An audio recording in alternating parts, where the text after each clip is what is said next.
Measurement எடுத்தோம்லடா ஆமாங்க. அது உங்களுக்கு வந்து டவுட்ஸ் எதுவும் இல்ல டவுட் இல்லைங்க.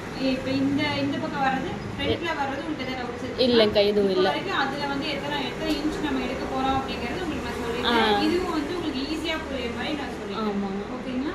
இதுல நமக்கு வந்து V ஷேப் வந்தா போதும். ஓகேங்க.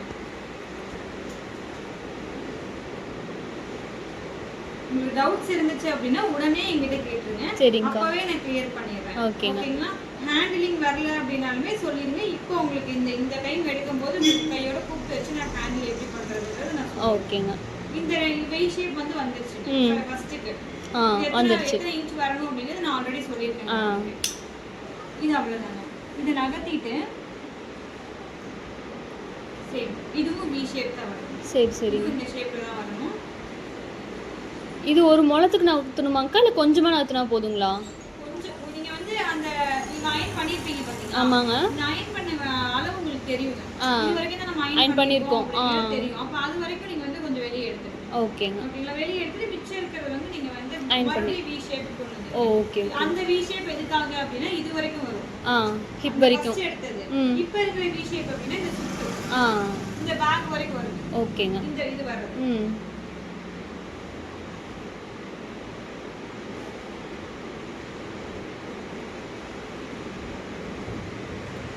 சேம் அதே மாதிரி தாங்க. அங்க எப்படி நம்ம எடுத்தோமோ அதே மாதிரி தான் இதையும் எடுக்கணும். ஓகேங்க.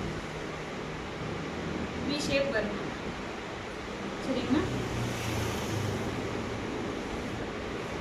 உங்களுக்கு அந்த ஃபர்ஸ்ட் எது வரைக்கும் நம்ம எடுத்துறோம் இதுதான் வந்து மெயின்ங்க. இதையும் ஞாபகம் வச்சுக்கோங்க. சரிங்கக்கா. இது வரைக்கும் நம்ம எடுத்துறோம். இது வந்து ஒரு முழத்துக்கு எடுத்துறோம். இது வந்து 2 முழத்துக்கு எடுத்துறோம். இந்த 2 முழம் வந்து உங்களுக்கு மெஷர்மென்ட்டா வருது.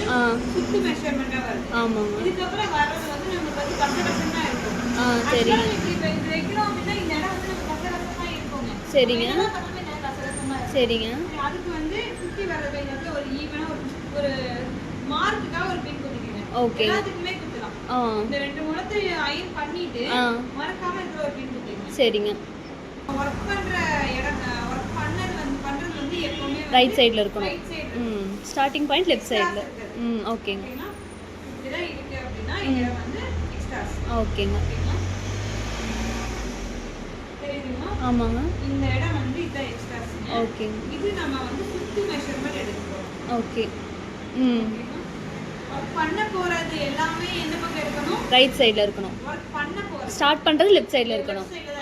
எல்லாமே இப்போ வந்து இந்த பக்கம் நம்ம வர்க் பண்ண போறது கிடையாது. நம்ம வந்து எக்ஸ்ட்ரா தான் விட போறோம். ஆமாங்க. ஓகேங்களா? இப்போ அது உங்களுக்கு நல்லாவே புரியும். இது வந்து நம்ம எக்ஸ்ட்ரா தான் என்ன பண்ண போறோம்னா சுத்தளவு.